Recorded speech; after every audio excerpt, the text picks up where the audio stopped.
All right. Welcome, everyone. So let me just see if we're on Facebook here. Sometimes the Facebook doesn't want to cooperate with me.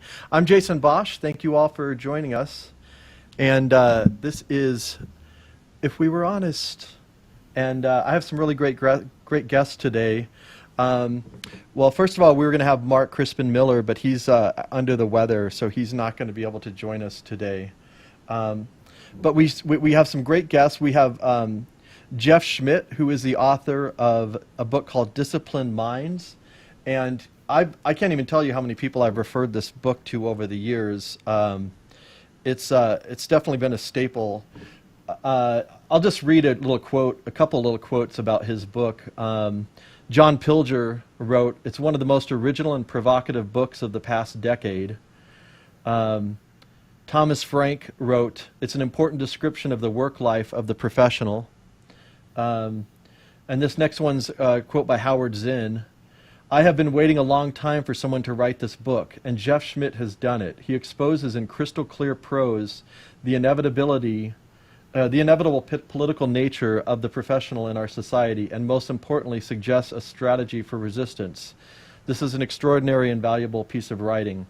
And basically his book goes into the people that we look up to in society, the professional class, to guide us in helping us to understand the world, and it goes unquestioned a lot of times. So what I wanted to do today was having a conversation about that. I also have someone with us by the name of CHERI HONKALA, and those of you who know me obviously know CHERI HONKALA, and she's a pretty amazing human being. I've been working with her for over 10 years. She is a formerly homeless mother, and she has done housing takeovers. She's organized protests, marches, demonstrations, done sit-ins, done mutual aid programs for poor. So she's been like the country's leading advocate for poor and homeless issues for over 30 years. She's been arrested like how many times? I don't know, 200 times or something. In 2012, she ran for she was a vice president nominee of the Green Party. And actually in 2011, she ran for sheriff of Philadelphia, and I worked on that campaign. I actually drove out to Philadelphia and spent the summer working on that.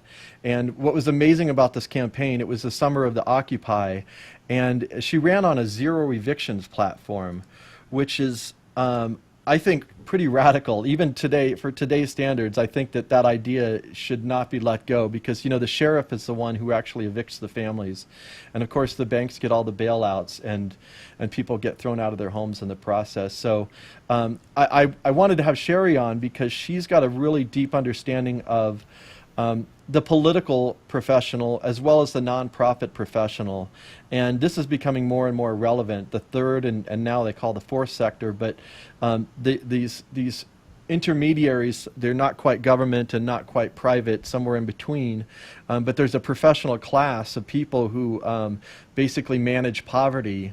And so CHERI can talk a lot about her experience with that. And then lastly, I have Francis Newman. He is a professor emeritus at University of Colorado Hospital, and has also been doing research on neural networks and AI in diagnosing cancer. But I've known Francis for many years, and he's going to talk to us a little bit about some of the challenges within the health sciences and professionalism within the health sciences. So with that, I'll bring the guests in. Hello, everyone. Hello. Hello. Hello, how are you? So this is just going to be real casual. We just want to have a conversation about these issues. And I want to start with Jeff. And welcome, Jeff. Thank you so much for your work. I really appreciate your book. And like I said, I've referred it to a lot of people over the years. So I want my commission. And I'm kidding. So Jeff, do you want to first start out with just giving us an overview of the work that you do? You're a physicist. You were the editor of Physics Today, and kind of what led you into writing this book, and kind of what is it about? Well, I was on the editorial staff at Physics Today. I was never in a management position. I was an articles editor mainly. Um, well, thank you, Jason, for inviting me to this panel. It's quite an honor to be on with activists, and I think I can begin to answer your question explaining why I think it's an honor to be with activists. Um, I think we have to set a high standard for judging whether or not an individual is making a difference in the world. I argue that you make a difference in the world only if you do things that would not be done anyway. That might not sound like a high standard, but if you think about it, very few people actually meet that. You make a difference in the world only if you do things that would not be done anyway. That means that your typical job, if you work on a typical job, you not make a difference in the world, because if you quit, disappeared, or if born, the employer would simply hire somebody else to do that job and the work would get done. So you really have not made a difference in the work that gets done in the world. I focus on professionals because they tend to think than others that they make a difference in the world, but they don't. However, activists do make a difference in the world because their important work would not be done if they didn't do it.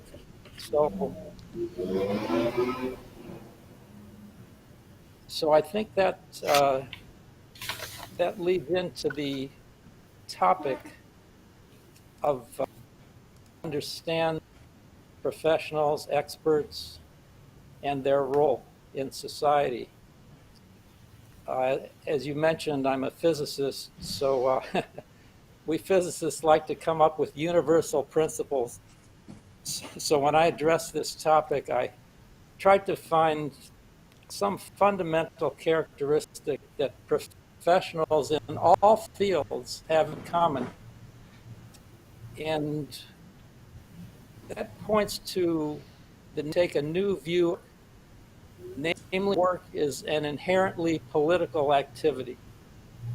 This contradicts the prevailing view, which is that technical work is not necessarily partisan, but is often corrupted by politics. In fact, if you read the Dilbert comic strip, you will see that work always corrupted by politics. However, when I say work is political, I mean it affects the distribution of power in society. The work of salaried professionals is politically sensitive because it involves decision-making in which their employers are at stake. Thus, the product of professional work is political. It takes sides. The journalist's angle on a story, the accountant's bookkeeping decision, the lawyer's choice of contract language, the historian's depiction of events, the minister's sermon, the teacher's lesson, the welfare worker's finding, even the speechwriter's joke. Professional work tilts one way or the other, and the important thing is that the way it tilts is never accident. Professional is someone employers can trust to tilt in the right direction, to act in a way that is politically correct from the employer's or sponsor's point of view. So professionals maintain what I call ideological discipline in their work. That's what professionals in all fields have in common, and that's what distinguishes professionals from skilled non-professionals. Salaried professionals are workers who have been hired to carry on intellectual labor under the guidance of an assigned ideology, assigned by their bosses.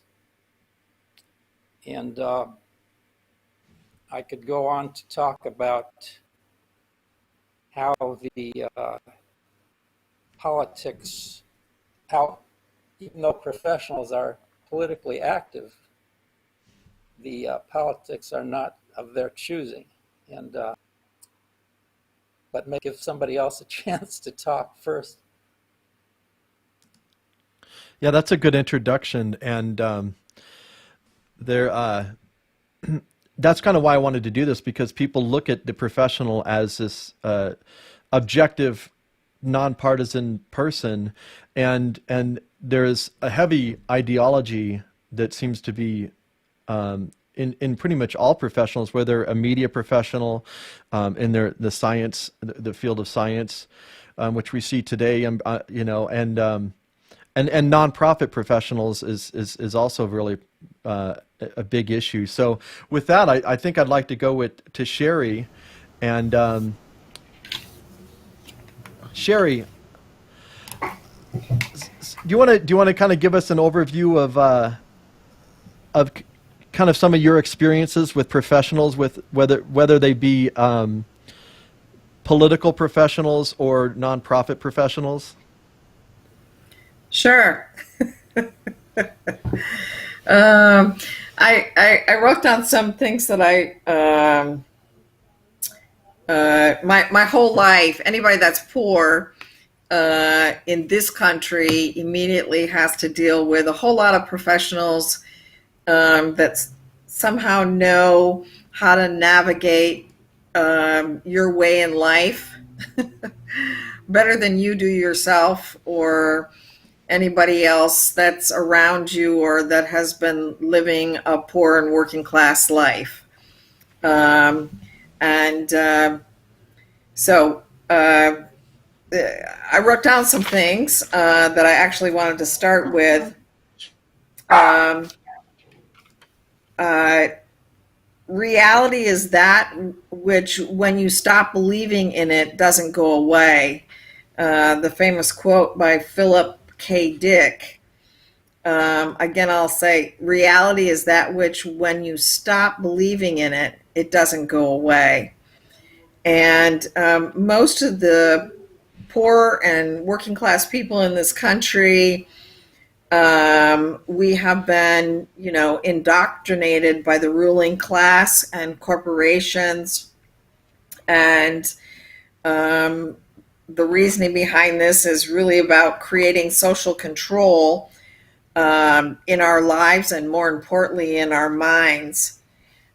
We get taught the ruling classes and corporate America's ideology, and we actually internalize all of these things and believe that life and our plight just have to be this way. And anybody that challenges it, the social workers, the nonprofit industrial complex, the universities, the corporations, everybody gets to benefit from seeing us as a species in which you collect data and you become experts on. And we as poor people no longer actually believe in ourselves, believe most of the stereotypes that get put out there, and don't benefit from all of the so-called professionals and the ideas and the nonprofits, the nonprofit industrial complex that's set up in this country.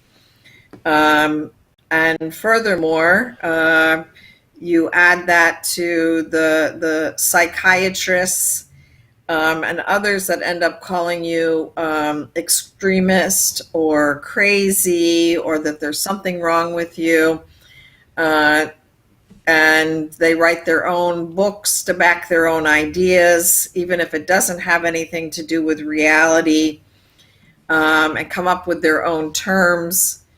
In the housing fight that I've been in for 30 some years, they actually even came up with a term that you have to be housing ready in order to get housing. And I thought that the only thing a person needed in order to get housing in this country is to understand that they're homeless.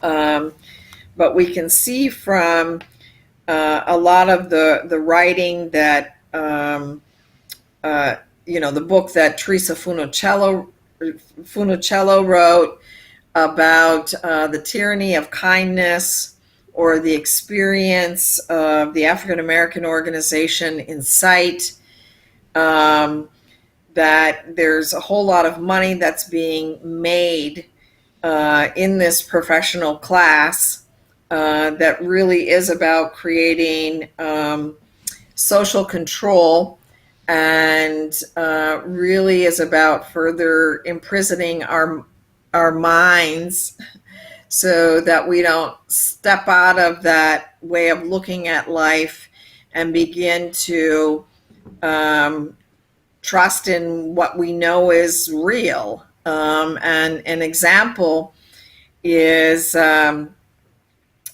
time I had a homeless encampment where tons of homeless people were living at, and there was a woman from Brazil and a woman from Sweden, and both of the women were crying at this homeless encampment. I asked them why they were crying, and the woman from Sweden was crying because she couldn't believe that people that were poor and homeless in this country had allowed themselves to adjust to such a lower standard of living.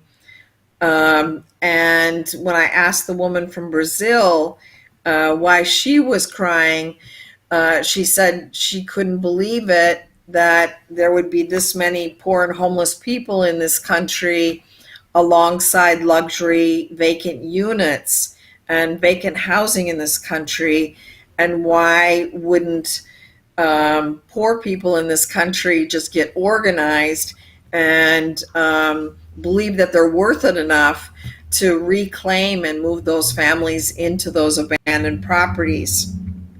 And it's amazing, every single day across this country, particularly in the north, a homeless person will, freeze to death outside of an abandoned property because they really have bought into what the professional class has taught them.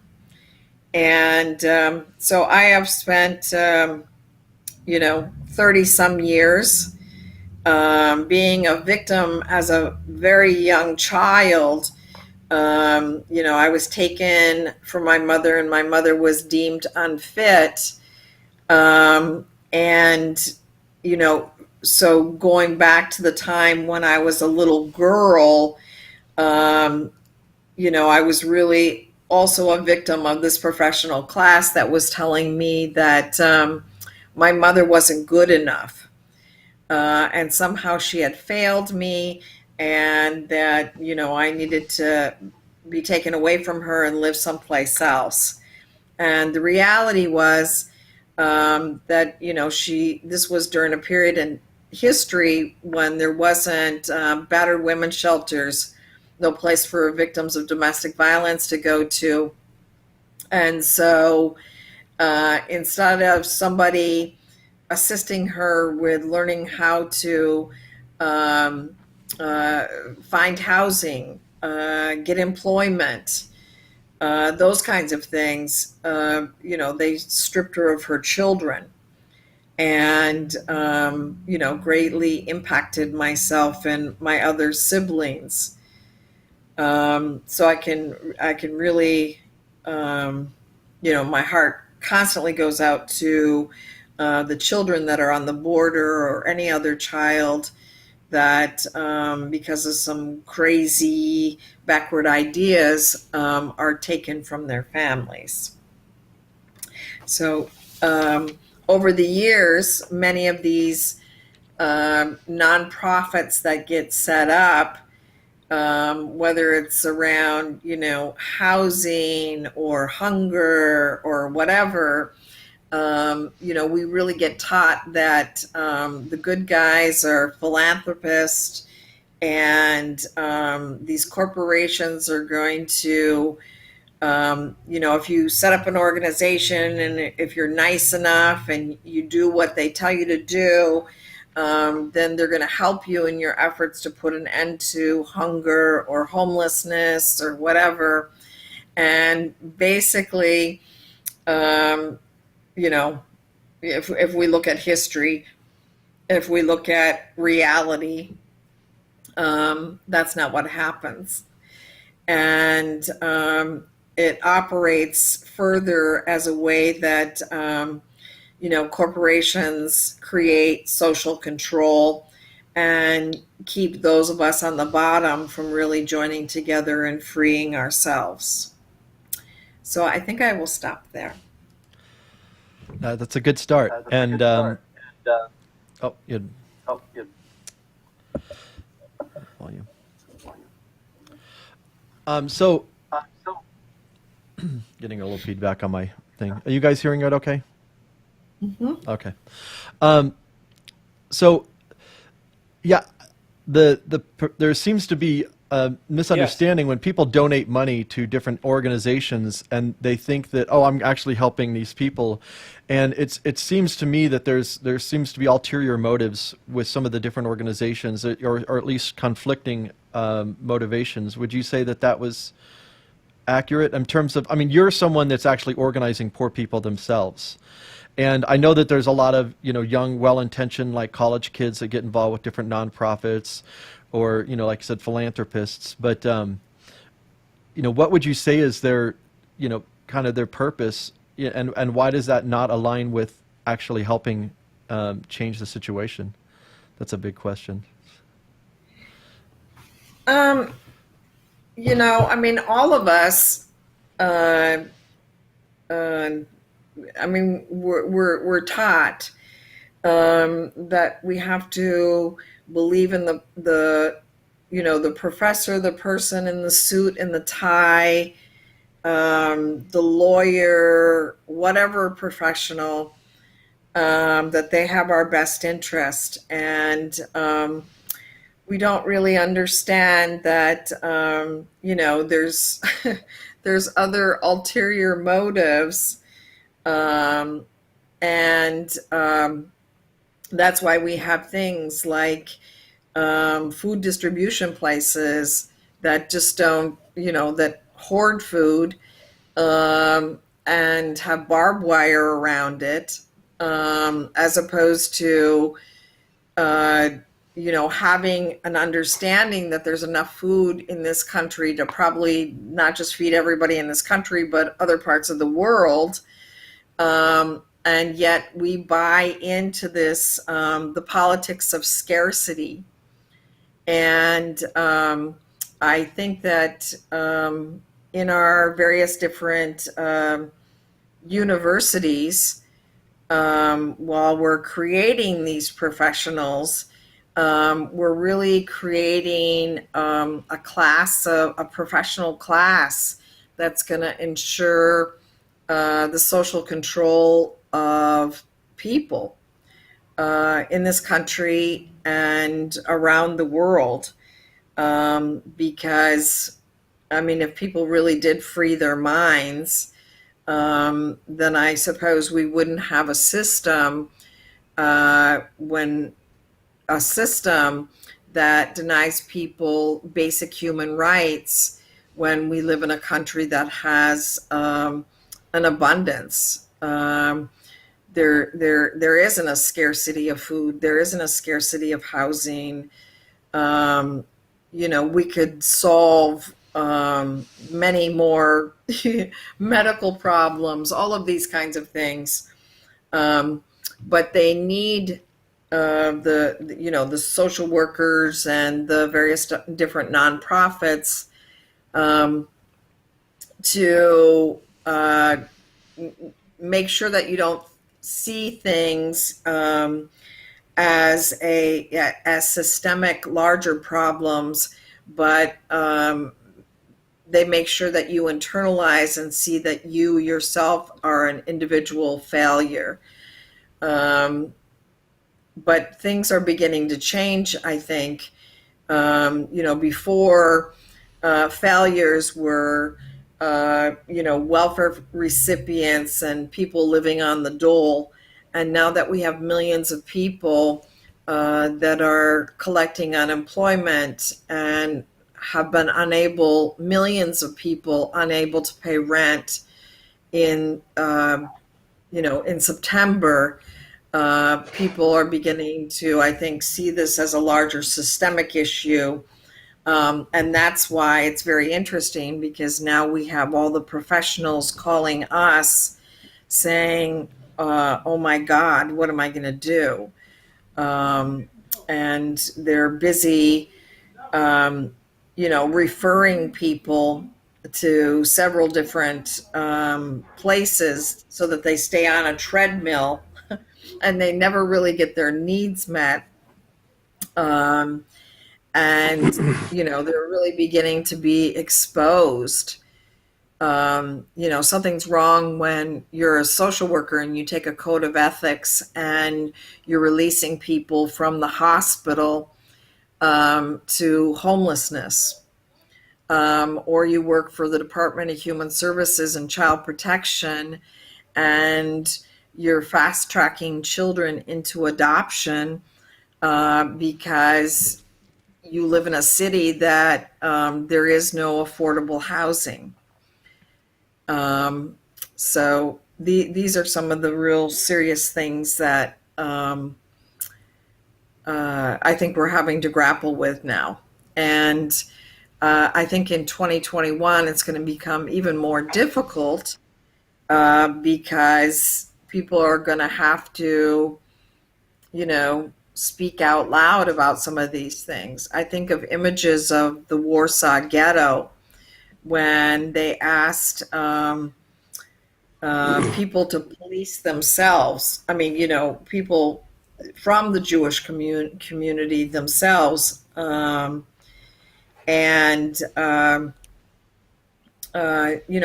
are going to begin to take positions and sides. People are not just going to let their house that they fought for their whole life go into foreclosure. They're not going to, lose their children, give up on an entire, effort to educate their kids. At least I hope not.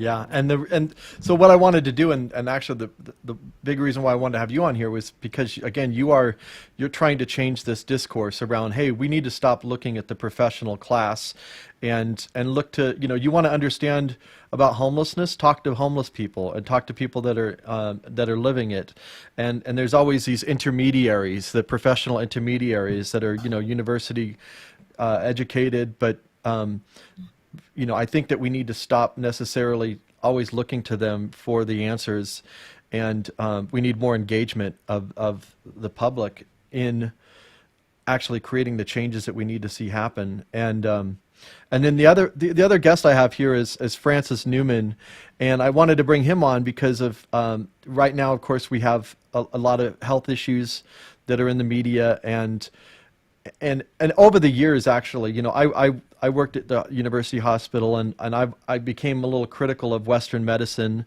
I think there's things that it does great, and there's also things that it doesn't do so great.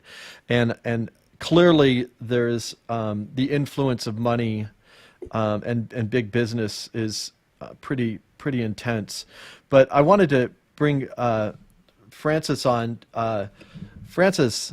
Hi. How you doing, Hi, buddy? how are you? Good, how are you? It's good to listen to Cheri, and this is very important stuff, of course. I mean, it's kind of the crux of some of our dilemmas. And I would, in fact, it got me to thinking that, you wonder if a society deteriorating when prominent components of the society try to deliberately addict a huge portion of that society.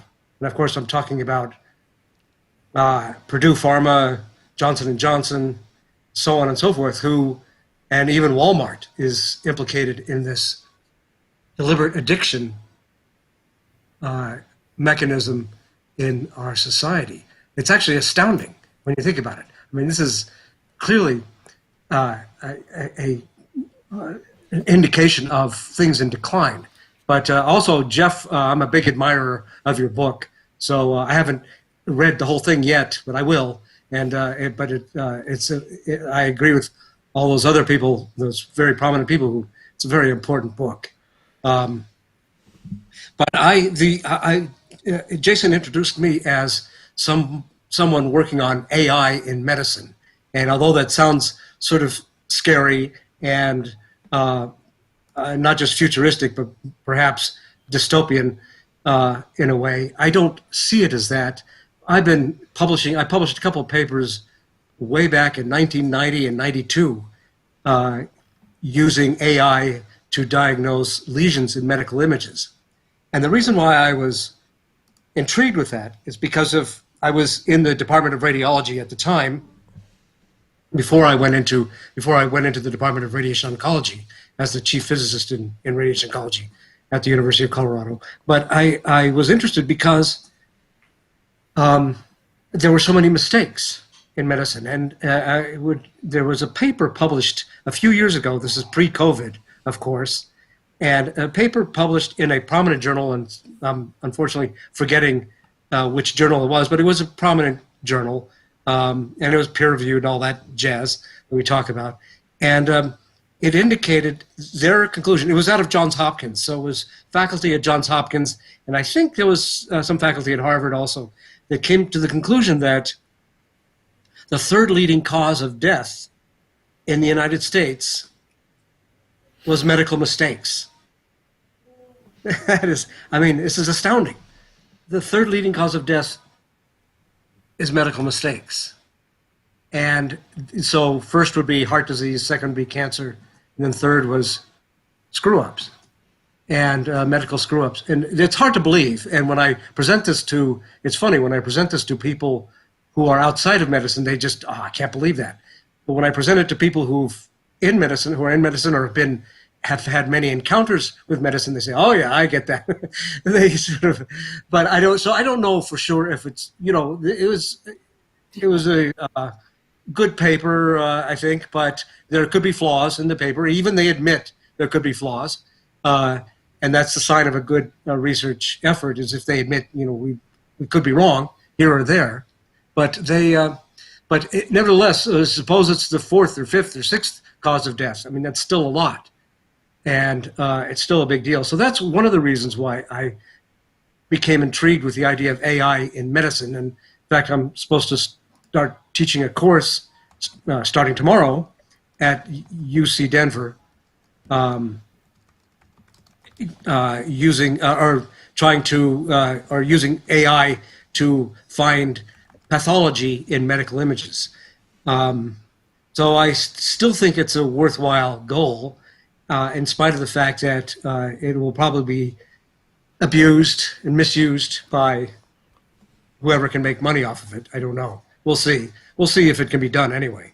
But I think, but to get to some of these ideas that have been voiced in this meeting, is that one of the problems is the notion of the expert, and this goes to what Jeff has written about, the professional, the expert, what have you, and we are supposed to believe whatever the expert says, and of course these things can be wrong, including that paper I just cited.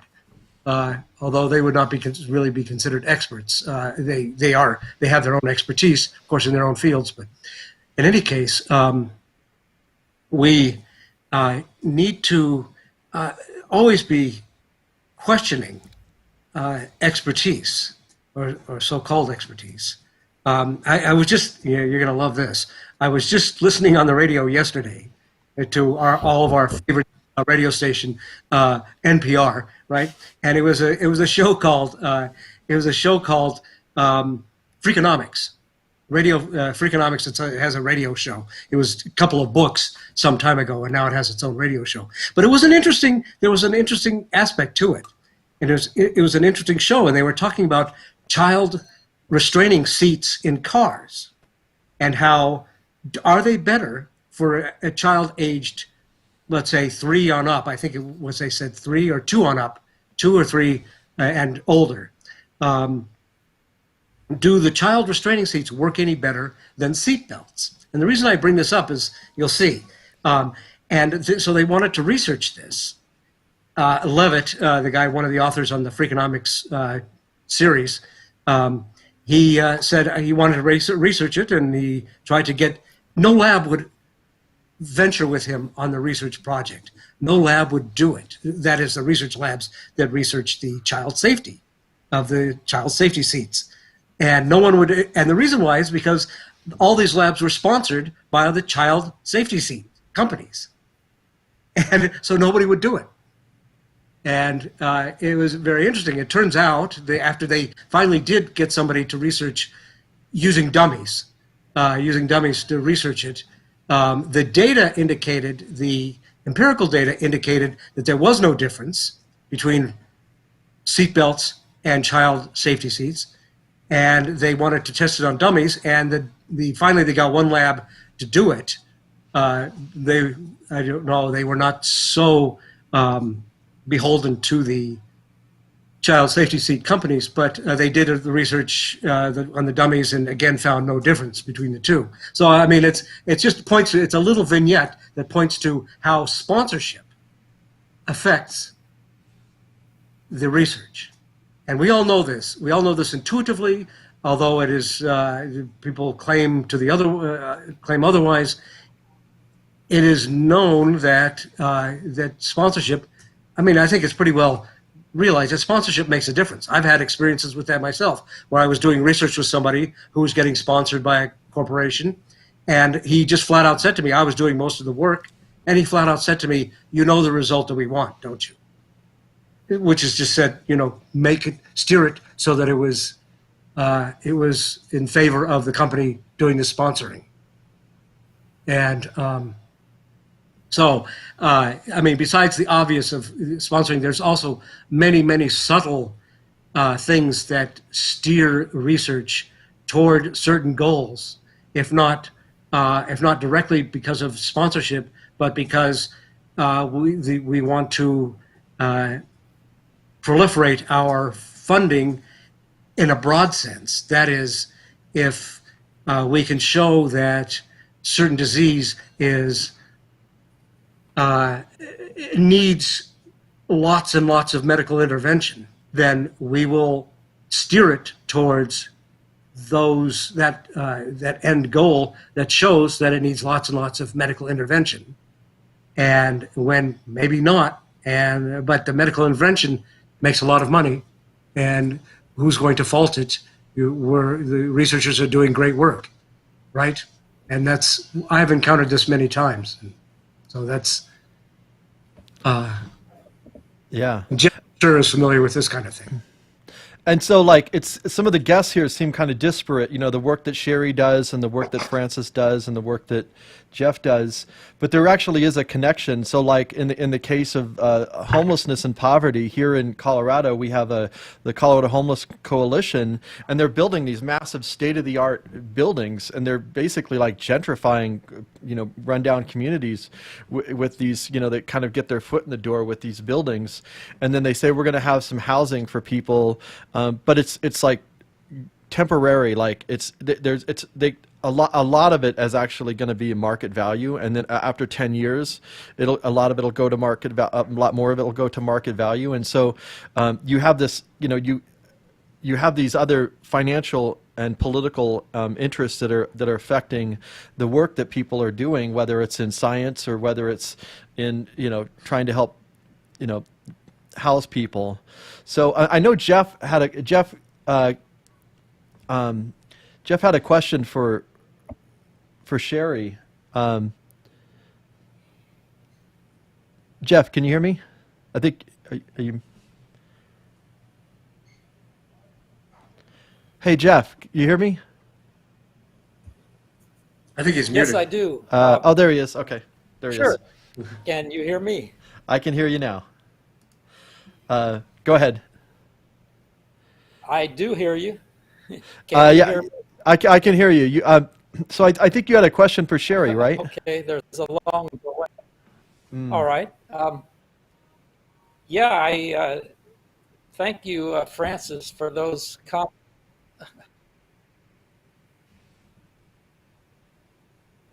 I do, and First, I wanted to thank Francis for his comments, but what Sherry said about how professionals pimp off of the poor brought to mind another example, which is adopts. I've read, I haven't personally been involved in any adoptions of children, but my understanding is that to adopt a child, you have to pay thousands of dollars to professionals like social workers and other people to decide whether or not you are fit. Whereas here in Washington, D.C., there are teenagers having children, and they don't go through any $10,000 or $50,000 screening process. Although if you ask the professionals, they would probably say that they should, that childbearing should be licensed. I wouldn't be surprised if they said that. But my question for Sherry involves the promises to the poor that the candidates in the recent presidential election made. Donald Trump promised jobs for all. And for months or years, he boasted about how his economy had given black people the highest employment rate ever. And Joe Biden, when Joe Biden went to Georgia to campaign for the Democrat Senate candidates, I listened to his speech.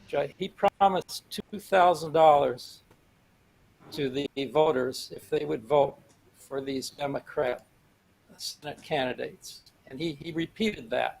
That was the emphasis of his speech. So Trump was promising jobs. Biden was promising charity, or however you want to phrase it.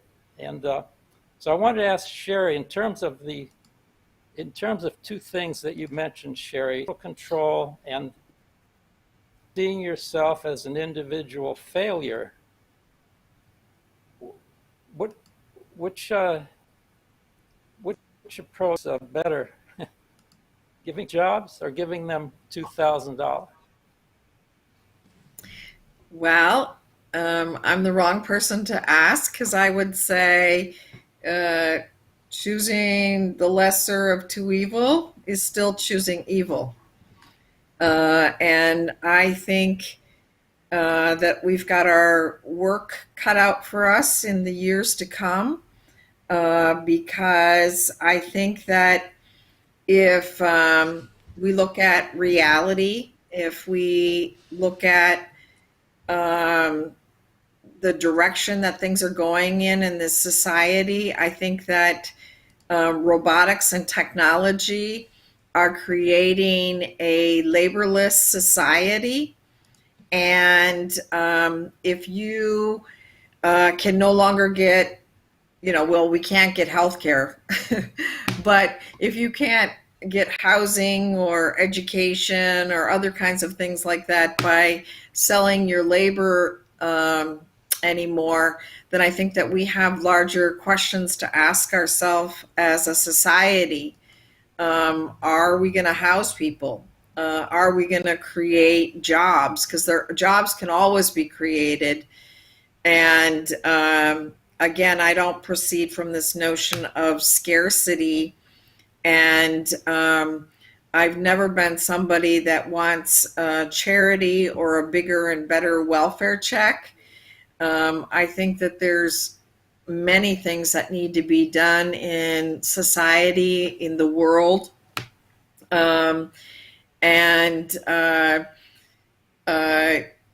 Everything is done to preserve and hold on to a capitalist system that is slowly, dying. We're having to deal with the consequences of it decaying right now, and we have to figure out are we going to have a society that's based on, human needs, or corporate greed? And are we, are we, I think we're running out of time, um, especially when it comes to the planet, and, just what's happening to people. um, so, yeah, I would say we have to think outside of the box, and we have to create a different world.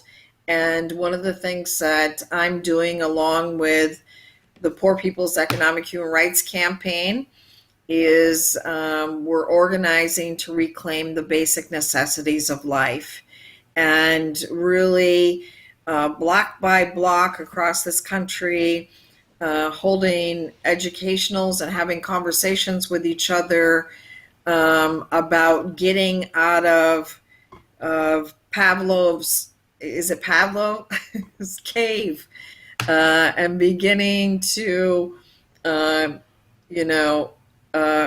you're free talking our about mind. you're talking about Plato's cave, the Plato's cave story? Yeah, I'm thinking of Pablo. Pavlo Pavlov's dog Yeah, in the right. cave. Yeah, it's kind of tired today. So, yeah, so I'm talking about, Plato's cave, where, you know, people aren't really dealing with reality, um, and just all the stuff that's going on right now. Um, the streets that I walk on, the people that I talk to, and that kind of stuff, they see all this stuff that's happening in Washington, D.C. Um, and they see, all the um, crazy people, that they call the right wing, going in and doing all of that kind of stuff. But of course, it's too bad the media person that was going to talk about the media is not on here. The reality of what we're dealing with here in Pennsylvania is nobody has gotten their unemployment since Christmas. So we're literally talking about people that are living on nothing. They're not even getting $1 a day. And you can't have that alongside luxury buildings and, extreme wealth. Something is going to happen.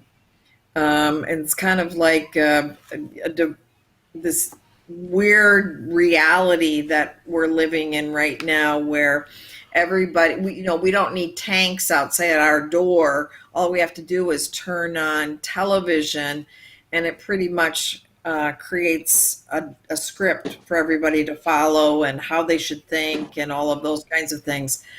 But one thing I learned many years ago is you can't lie to your stomach.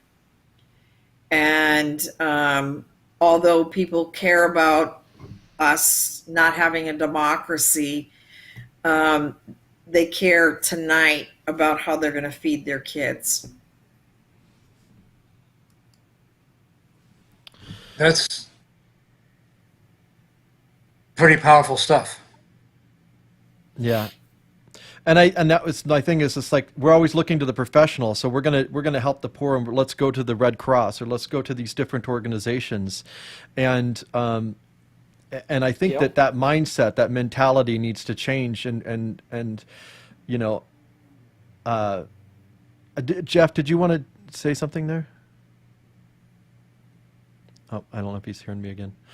But that's why I wanted to have this thing. I mean, there are these intermediaries that we're always looking up to, and I think that needs to change. We need to start looking at people like CHERI and people No, that are I on the ground. just thank Sherry for that answer. Yeah. Um, well, I'm kind of stuck. There was a couple other things here that I know that Jeff wanted to address. You know, one of the things you talk about in your book is how work is inherently political. So, do you have? Can you give some examples? I know you'd given some different examples in your book. Can you give examples of a situation where, you know, someone comes into work and there's an ideological or a political influence about, you know, what it is that they do, or what's the purpose of their work?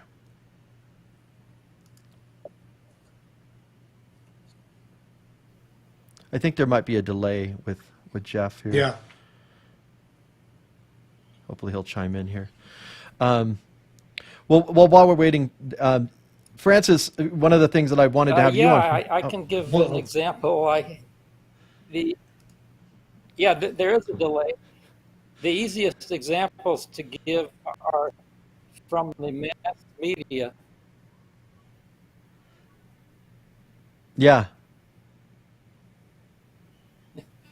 That's the connection. Yeah, just wait for the delay. And one of the easiest sources of examples is the mass media, because that's in our face every day. And I would like to give an example from the recent election campaign about the political nature of professional work, the professionals being journalists in this case, and mainstream journalists are pretty much across the country. And just one example, on September 14th, 2020, Joe Biden spoke about the California fires and Donald Trump. He said, and I'm going to read a quote from Biden. It's a little bit long, but it's so hilarious that I want to read the whole thing. Biden said, quote, "If we have 4 more years of Trump's climate denial, how many suburbs will be burned in wildfires? How many suburban neighborhoods will have been flooded out? How many suburbs will have been blown away in superstorms? If you give a climate arsonist 4 more years in the White House, why would anyone be surprised if we have more of America ablaze? If you give a climate denier 4 more years in the White House, why would anyone be surprised when more of America is underwater?" End of quote. Well, needless to say, the corporate journalists didn't report the story like this. Biden claimed without evidence that under Trump, suburbs will be blown away. No, the corporate media didn't say that. I don't think I've ever heard a mainstream journalist say Biden false claimed anything. So clearly the work of these professionals is political. Yeah, absolutely.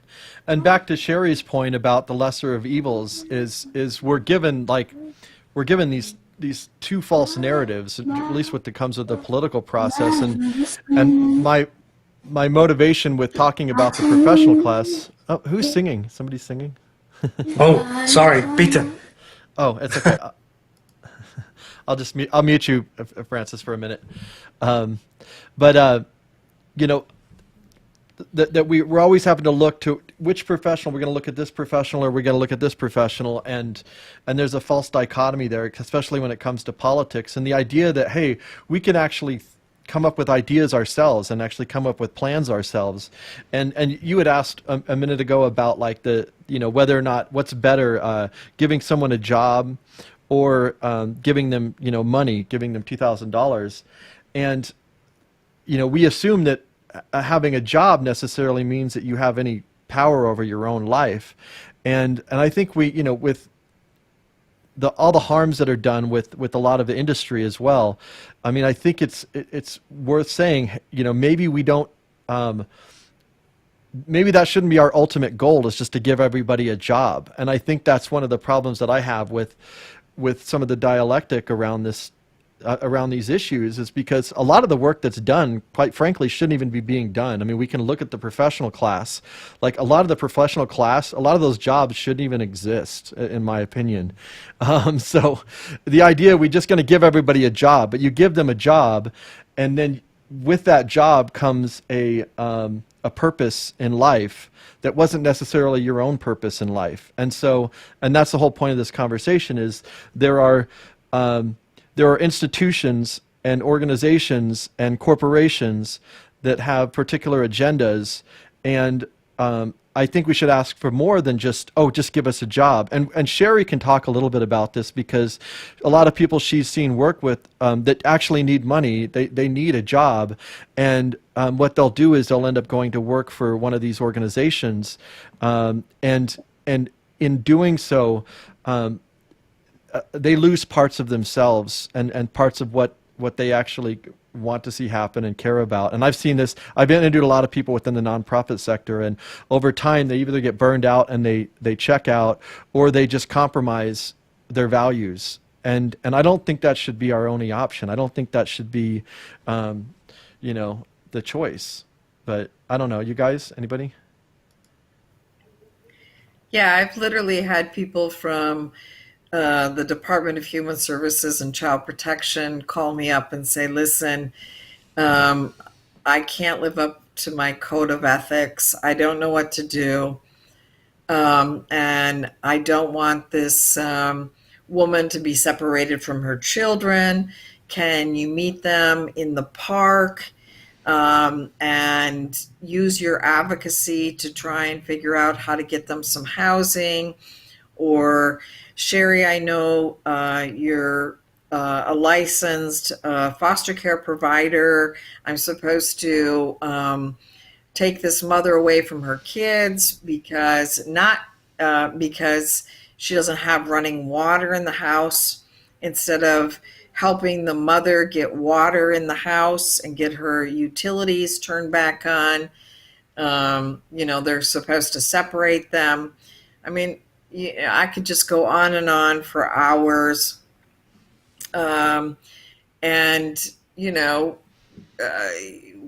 People just, they adjust, and that are a part of the professional class. And it's a very sad thing. And especially I've seen this with professionals that write books.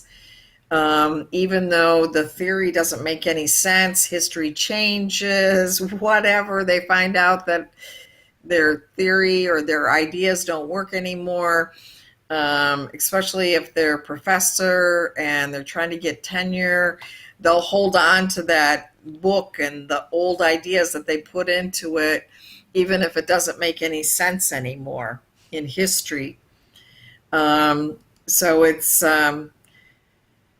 it's a difficult thing. And, honestly, in these next couple of years, I think that poor and working people are going to come up against this professional class in really difficult ways. Whether it's around, holding on to their children, or trying to feed their families, or trying to house themselves, or whatever, because these professionals in the nonprofit industrial complex are having to come up with crazier and crazier and crazier different hoops to jump over, and ideas, and all of these kinds of things, in order to justify and hold on to their jobs. Because at the end of the day, I mean, there was literally an organization that was set up. I had an intern, and they set up an organization basically called the same as our organization. I guess we weren't serving the purpose of corporations good enough. And so literally, these couple individuals that don't come from the ranks of the poor are literally traveling around the country and giving speeches, and, hired a bunch of other students and interns, and,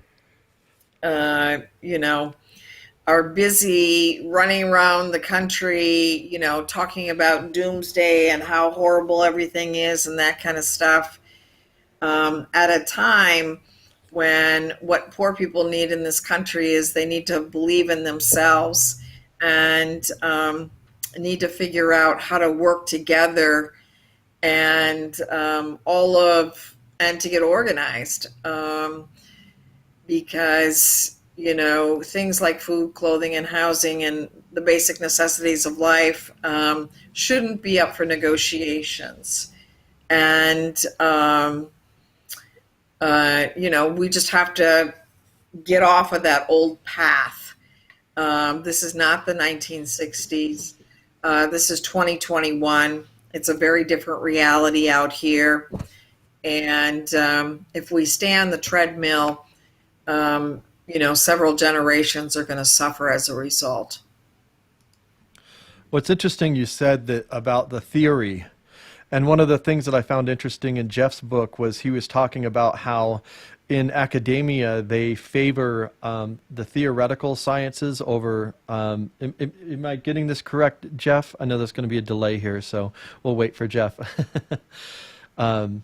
But I found that kind of interesting. He was talking really within the sciences, but it seems like there is, they love theory because you can go anywhere with theory. You can come up with a theory about poor people.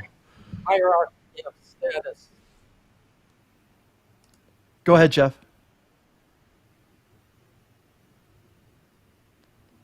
Got a serious delay there with Jeff. Yeah, there's a hierarchy of status. Theorists over. Yes, there is a hierarchy of status of theorists over experimenters. There is a long delay on the line, but sorry about that. Just wanted to say that you're right about the hierarchy of status of theorists over experimenters. And the question is, why is that? I mean, I think it's because it allows them to shape reality. They don't have to listen to someone like CHERI who's like, no, I'm on the ground. This is how it actually is. Even with it would be great to have someone on that's an economist, because I know there's a lot of bullshittery that goes on with economics. And again, it's a lot of it like is that they a have word, these. bullshittery? I invented that word. You like it? I may not be the first one to have come up with it, but I'm taking ownership of it. But yeah, so they come up with these theories. And it's almost like they live in their own little world in academia, and it should be people like CHERI that are shaping the work that's done within, nonprofits. And she should be like, this is the person we're going to listen to, but that's not. We're going to listen to some Ivy League academics who've written a book or done a research paper about poverty or homelessness. It's kind of ridiculous. And Francis has a lot of good examples too of how this plays out in the medical sciences. The shaping of reality from an academic standpoint. Oh, I think you're muted, Francis. There we go. I forgot how. That was my beautiful daughter, Beta, who was talking to her computer a minute ago. But anyway, sorry about that. Yeah, she was singing. There are so many cases of the experts, the medical experts. It's just one example of an expert, whereupon the world must toe the line. That all the rest of the medical community must toe the line. There are a bunch of good examples of that. For example, there's there was a period of time. I bring this up because it seems like it's ancient history, but there was a time in the middle 1800s when there was a physician named Ignaz Semmelweis. It's quite a famous story, and he. What happened was that there were women who were giving birth, and some were giving birth in the hospital run by physicians, and some were giving birth in the hospital run by midwives. The ones giving birth in the hospital run by midwives did much, much better than the one run by physicians. But this was not this was not appreciated at the time. It was known, and there were women who, upon having to give birth, would be kicking and screaming if they had to go to the physician's hospital, because everybody on the street knew that the one that run by midwives, they did much better. And it turned out that this is kind of the birth of transferring bacterium, or various bacteria. In this case, it was streptococcus, transferring streptococcus from the mother, from the physician, from the physician to the mother, and then the mothers would frequently die, and the babies would also die, and it was a horrible situation. And this guy Ignaz Semmelweis, recognized that this something was wrong. He recognized, and he put two and two together and realized it was the physicians who were taking the mothers to the upper stories to perform autopsies on them, and then carrying the bacteria back to new mothers giving birth to their children, and then infecting them. And he recognized this. And I say this because even though it seems like ancient history, it's actually not in many ways, because he proposed this theory to the community, and the community rejected it, as you might imagine. I mean, rejected it vehemently, and even in the end, violently. And there was even someone in the medical community who wrote a paper that got awards disputing what Ignaz Semmelweis was saying.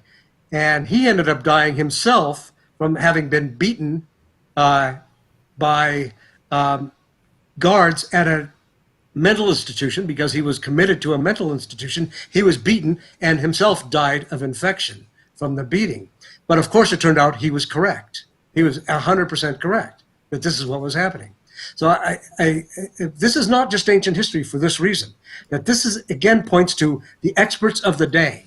The experts of the day always have the dominant and almost deafening voice in the community.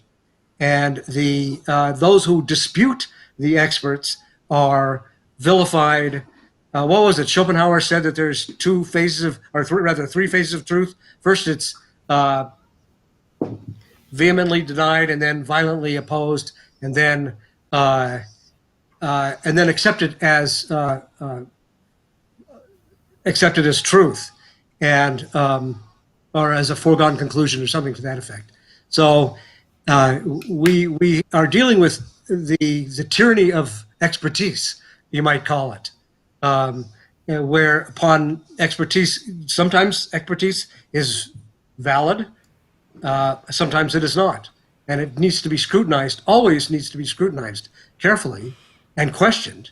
And if it stands the test of time, then it has to be a long time, then okay, but oftentimes it does not. So that's just one example among many where I can, just getting very academic about this. I mean, there was a physicist named Luis Alvarez who was a proponent of the meteorite being the landing in Yucatan being the cause of the death of the dinosaurs, and the extinction of the dinosaurs. And there have been people all along, the one woman in particular, who said, no, it was really volcanism. That was just like the final touch on the extinction of the dinosaurs. It was volcanism that did it. She said she could not get a paper published to save her life.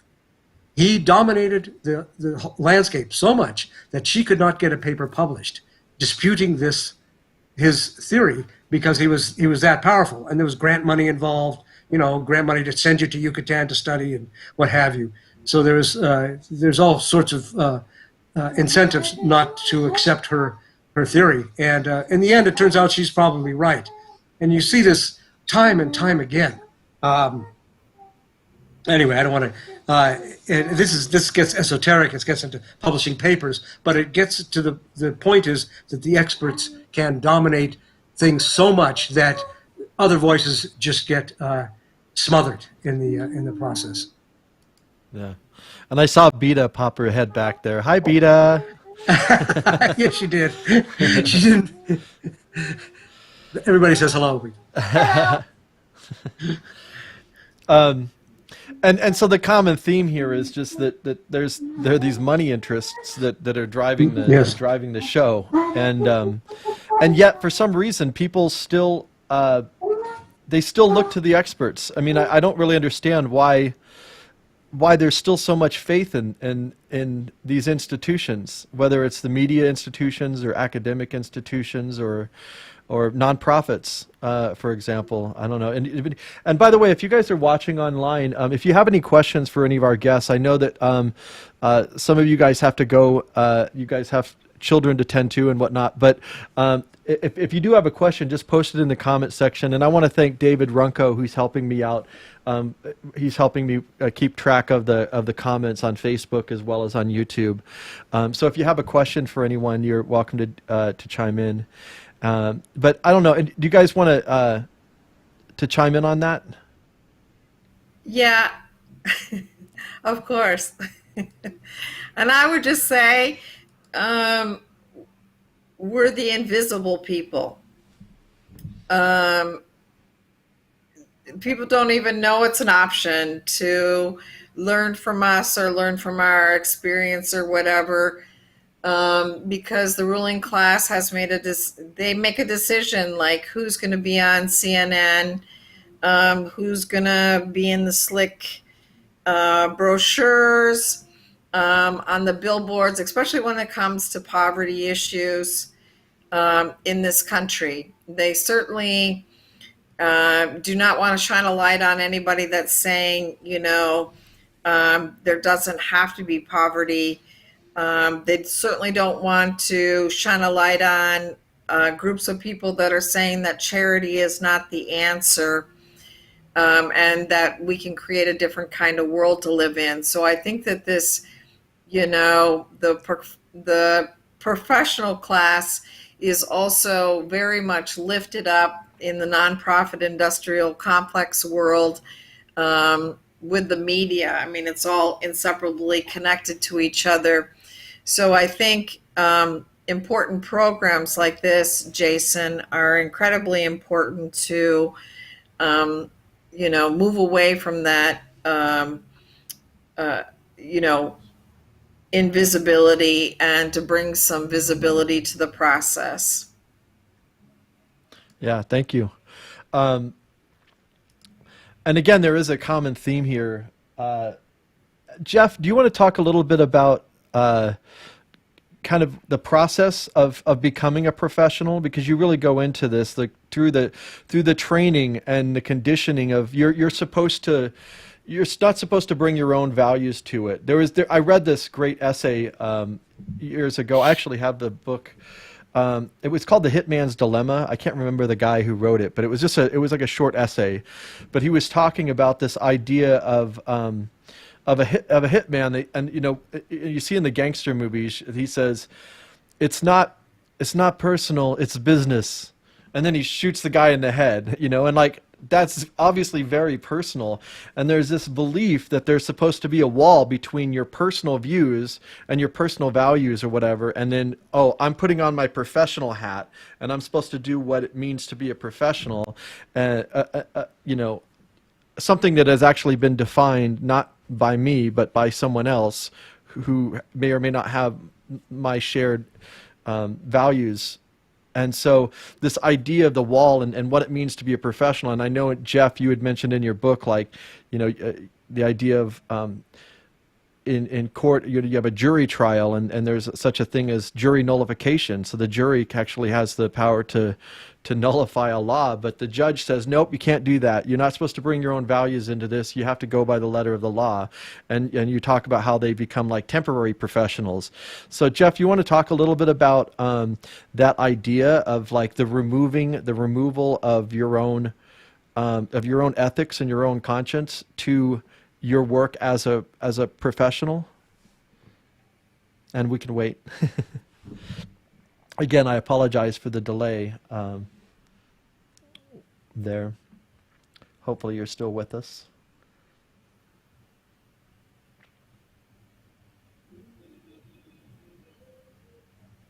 It's like old school, waiting for the relay. Yes, yes. Yeah. Sorry about the delay. Go Yeah, ahead. well, yeah, I can make some comments. You know, both Sherry and Francis mentioned professors who are really a special kind of professional, a kind of professional that multiple screenings. As I mentioned before, professionals are politically active because their work, the work they do for their employers, is inherently political. But the politics are not what they would want. So they're politically active, but not in the way that they would necessarily want, because they're politically subordinate. Their employer's interests, not their own vision, guides their work, their technical decisions. And of course, I call upon employees to openly question the assigned ideology and be politically insubordinate. And once in a great while, that happens. Like the example Sherry gave of the professional meeting her in the park, probably without telling her boss, right? And that's an example. There's another example. Professionals at Google objected to creating a censored search engine for China. So there are some rare examples, but in general, professional insubordination is rare. That would be a big change. Most professionals go their entire lives without using their right of free expression. That is, they never once speak out in a way that would get them into trouble with power if the First Amendment weren't there to protect them. And the reason people act like that is because they are produced to act like that. That's the way they're trained. Professional school, graduate school, these schools feature a lot of weeding out, and they are very abusive. Graduate school is a repressive intellectual boot camp emphasizing conformity, precisely because it is aiming to prepare individuals to play a politically subordinate role, to get them ready for employment. Now, when you get professors, they've gone through all the professional, and then they have to go through another kind of screening called the tenuring process. And if they through that, then they have free expression protections known as tenure and academic freedom. But the selection process, the screening process, is so strict that those who are selected to be professors are so intellectually and politically timid that they don't need the protection that tenure provides. Thus, the people who need the protection of tenure don't have it, and those who have it don't need it because they have nothing provocative to say.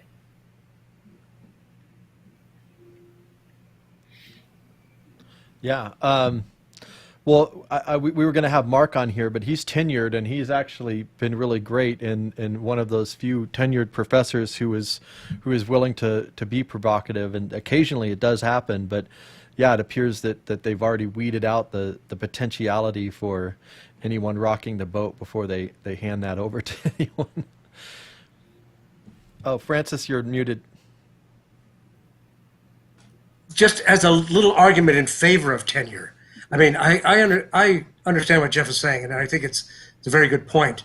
The argument I would say in favor of tenure is that there are people who, pardon? There are people who can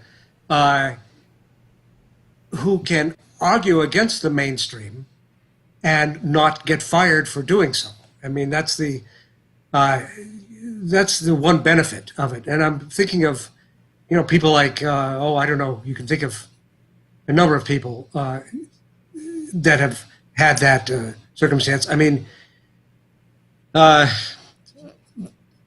it does prevent you from being fired for voicing things contrary to the mainstream. maybe it's not worth the burden that tenure puts on universities and on all of us, I suppose. But there is a benefit to it. Yeah, I mean, shouldn't people should be free? I actually think that people should be free to speak their minds. You know, I believe in people. I don't believe in institutions, and people should be I think people should bring their conscience and their. Shouldn't all workers? Say that again, Jeff.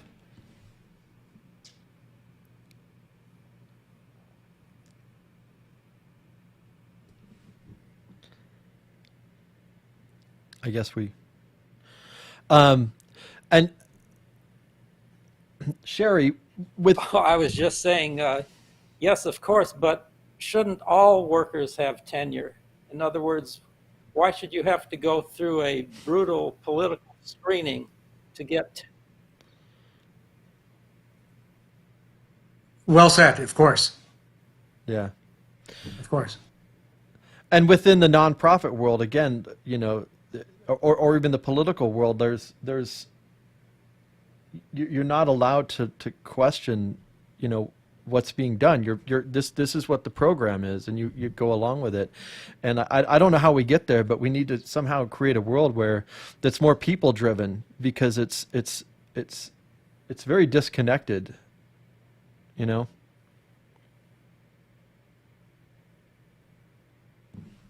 Sherry, you're muted. Oh, there you go. Yeah, it's very, very disconnected. Uh, for some people, well, the world that I'm living in right now is like the new Great Depression, and you know, just millions of people, like I said, didn't pay rent in September, and so many people just have no idea how they're going to survive in these coming months. And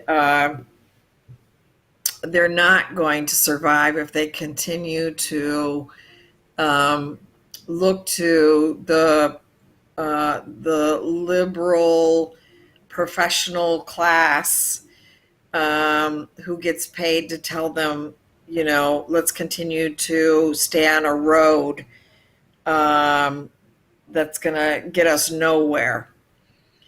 And so it's really important that, you know, in terms of education that's happening out there, that's why we're so engaged in political education, because we think that it's not okay just to pass out food, but it's important for us to be teaching why people are hungry in the first place. Or, you know, why do all of these corporations benefit from, you know, donating money to the food bank, and, you know, or why are people homeless in a country that has more abandoned properties and luxury units than homeless people? So, and those are not things that you're going to learn from the professional class, because, as it was said earlier, you know, they're not in the boxing ring. They're not on the front lines. And this is really a time in history for people that are facing some of these issues, that are on the front lines, to step forward and be the leaders that they need to be right now. You know, Harriet Tubman, she didn't say, let's first sit around and write a foundation grant in order to seek freedom. And if she waited for the so-called experts to talk about how to abolish slavery, she wouldn't have been able to help free the amount of people she helped to free on the Underground Railroad. And I think that we really have to take a page from history right now.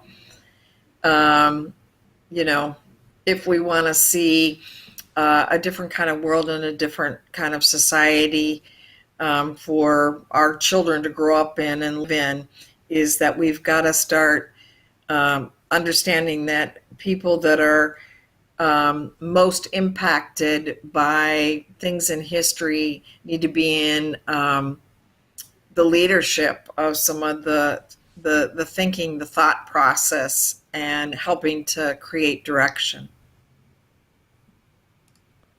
Yeah, thank you. And there's actually a merging of the, the academia and the nonprofit and all of this. It's all kind of starting to come together because if those of you who are watching us aren't familiar with the work of Alison McDowell, but looking at how the management of poverty is going to be shaped and is being shaped by these academic models and these theoretical models around impact investing. And of course, it has to do with making a profit, as it always must. But Sherry, do you want to just say something about that? Just that the shift towards kind of these new models. I mean, I did a little bit earlier, and I would also really encourage people to look at her newsletter, Wrench in the Gear. And Allison has written and done a whole lot of amazing research.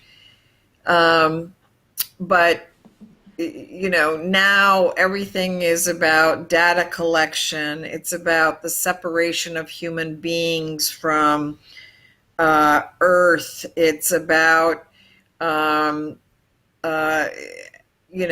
poor being used as data collection. And more, like here in Philadelphia around the opiate crisis, it isn't about ending the opiate crisis anymore. It's about, how many people can we get together to research, to make the tracking and the surveillance and just creating a society where there's absolute total social control, and where corporations, big business, and money are really coming in, and taking control. Some people would call it fascism.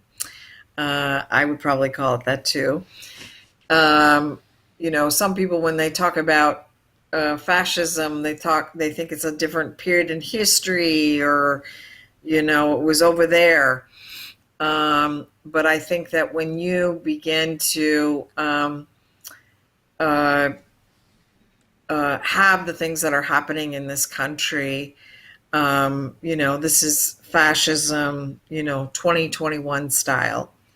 And I think that a lot of this stuff is really scary to look at, because you don't want to think of a society being where there's absolute surveillance, and where there's artificial intelligence, and where electronics and technology, has taken over, and things like, breathing clean air in the earth, and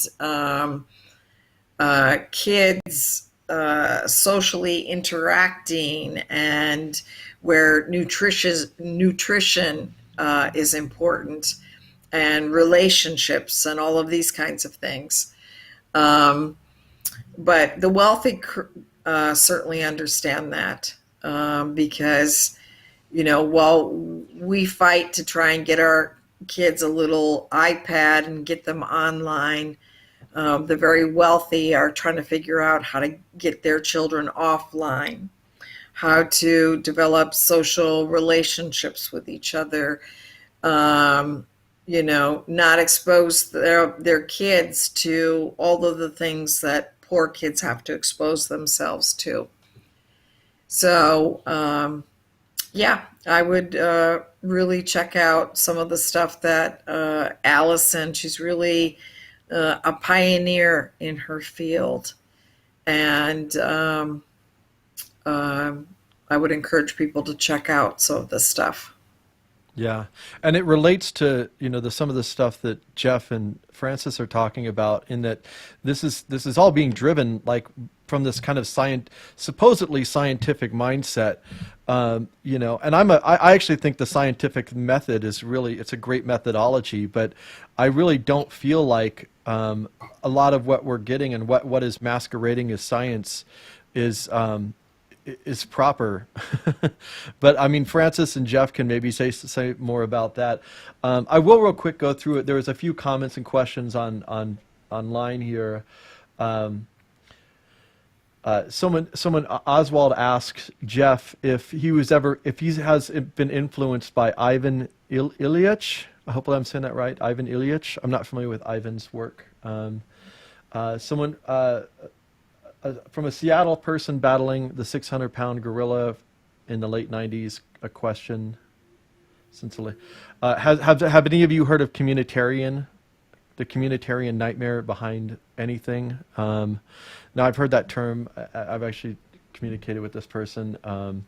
But maybe you guys have something to say about the communitarian thing. I have some issues with it, but I need to actually do more research on it. But if anybody has a comment about communitarianism, do any of you, are you familiar with or experience or knowledge of Mondragon, which was a collective? I forgot where that's at actually. Anyways, it's a cooperative. Anyway, so those were the things from some of the people that were online. And I know that you guys have a little bit of extra time, but do you guys want to comment on any of those? Or anything else that you wanted to share? I mean, I do think that, again, the point, my purpose here was to start to have a conversation. Well, to answer the Ivan Ilyich question, yeah. I have heard Ilyich, and his work, schooling or deschooling, is still very relevant today. So my answer to the question is yes. I'll have to look him up. I've never heard of him. Francis? Unmute. I just wanted to say one thing. This AI that I've been talking about, I mean, this is only applied to medical diagnosis, is my intention. And of course, AI in general, I'm actually opposed to, particularly in the surveillance state that is coming to fruition in China and in the U.S. And elsewhere. So I'm clearly, vehemently opposed to that. But I'm in favor of it in this medical diagnosis problem, and sometimes in the application of just medical problems, because it can be daunting for humans to process this information, and hence it oftentimes gets channeled into just money-making ventures. I mean, a good example is something that I encountered not too long ago while I was working in radiation oncology, and this is after working for many, many years in radiation oncology. And I suddenly discovered that cancer cells have the wrong number of chromosomes. Okay, and I thought, well, this is strange. I mean, I took a year of radiobiology. I never heard this. I took this information to people at work, and I said, have you ever heard this, that cancer cells have 60 to 90 chromosomes? The normal number is 46, right? 23 pairs. That's what's called diploid. But the cancer cells have 60 to 90, which is called aneuploid, and among other names. But that's, and how could this be missed or ignored in the medical community? And it turns out some people knew, but not very much. It's been known for many, many years. It's not like it was just discovered a few years ago. It's been known for many, many years. So why has this been ignored? And I will venture to say that it has to do with the fact that there's really no money in it. And it may be very important to the cancer process. I mean, in fact, some people it's now coming to getting some attention. But in fact, there are some researchers now who would say that cancer is a result of chromosomal aberrations. But all the money has been in genes. That's where the gold mine is. And if you find a gene that may do this or that, and you can say, oh, well, we're going to target that gene, well, then you're going to make some money, probably. It may not have much of an effect, but you're going to make money. And so that all the research has been steered in that direction. And I'm probably going to get into a lot of trouble for even talking about this. I don't know. But anyway, I'm retired, so it's no big deal, I don't think. But it is a strangely an ignored phenomenon. But there are many things like this. There's beta amyloids. It's been stated for years now, years and years, that beta amyloids were the cause of Alzheimer's. And all the money was in beta amyloids. And there's something you can identify. You can pour money into it. You claim, we're solving that problem, or we're addressing it, or we're finding some solution. And well, now it turns out that probably beta amyloids have nothing to do with Alzheimer's. But all the money has been in that. But people, again, could not get their work published unless it said, beta amyloids caused Alzheimer's. So anyway, I probably got a little off topic, but it's a problem throughout the scientific community that things get steered in a certain direction because there's gold in them, our ideas, and we want to go with that, Yeah, thank you. And like I said, the show is a little bit kind of like, it seems a little scattered in terms of the topics, but they do converge. And I, my goal was just to, again, like, we need to start having these conversations, and we need to stop just trusting the experts and the professionals. And yeah, so I want to thank you guys. Do you guys have any more comments that you would like to share with us? I'm really grateful for you all participating in this, even if it's a little bit rough around the edges. But I think this is a really important discussion, and I think it needs to happen more. And actually within their own, we could have a whole show just about medical science. Yeah, go ahead.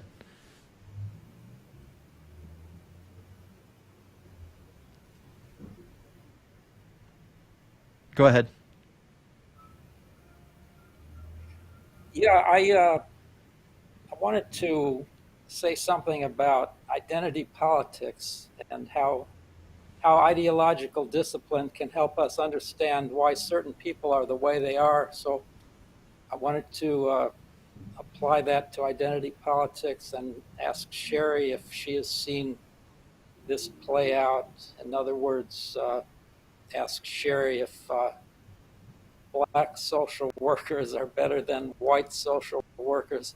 But here it is. It's part of identity politics is the idea that if someone high up in the hierarchy of power looks like you, then that person represents you and will work in your interest. So today's corporate bosses and their government boy, Joe Biden, make sure that various racial and other groups are, quote, represented in top positions. But the bosses only appoint people who will maintain ideological discipline, people who will strictly to the ideology of their employers. So Biden's appointees won't be representing the people who look like them. They will be representing Biden to those people. The decoy duck doesn't represent ducks. The decoy duck represents the hunter. And the duck that fails to understand that pays a high price. Yeah, we're definitely paying a high price, and we'll continue to pay a high price. You can call it ducks. I like to call it cats. I look at the old Steven Sutherland's movie we have a country made up of mice, and we got cats ruling the place, and cats like to eat mice. So it doesn't really matter how racially diverse people are in Congress or that run any of these programs, or if there are more women. If things are still controlled by the Chamber of Commerce and the corporations and the ruling class, we are going to continue, to see people hurting here in this country and around the world. And this next year is going to be even more interesting, with the likes of Walmart being one of the largest financial contributors to Black Lives Matter, and the Ford Foundation. They're just really smart, and these efforts to suppress civil liberties and free thought, and to learn from people. I think that history has shown us that when people are most impacted by issues, are in the forefront of various different struggles, do we ever really see some changes? And a decoy duck is not going to do that. Yeah. Good point. Well, I'm going to let you guys all go. I'm really grateful for each and every one of you, and we'll have to do more of these conversations. If those of you who are watching should really check out CHERI HONKALA's amazing work. PoorPeoplesArmy.com, is that correct? Is that the website? Yep. So CHERI's been at this for a long time, and really, if you want to support something that's grassroots and gets straight to actually helping people that are really doing it on the ground truly at the front lines, support CHERI HONKALA's work with the Poor People's Economic Human Rights Campaign, the Poor People's Army. And Jeff, any new things you are up to these days, or projects that you want to share? We're Guillermo Santos' child. The delay. Nothing to share. I'm still focusing on education, pre-college education. It's my main focus these days. Yeah, well, thank you for that book, and y'all should go out and read Disciplined Minds. It's a really fantastic. It's worth reading, and actually it needs to be elaborated on too. This is just the beginning of a massive conversation that I think needs to happen around. Who are the professionals? I've been researching the history of the Rockefeller and Ford and Carnegie foundations, and one of the things they said they want to do is they want to. I think it was the Rockefeller who said, we want to teach the teachers, and so there's this ideological thing that comes down that's far removed from even the person who's presenting it. Just like when you watch the news, the person that you see on TV is reading a script, and so we don't think of academics as reading a script, but I think that an argument can be made that to some extent they are reading a script, and even if it's in their own words. So any last words, Francis? Mute. I think we've covered quite a lot. Disparate, as you said, but still somewhat convergent, I think. But it will converge in time. Yeah, I think so too.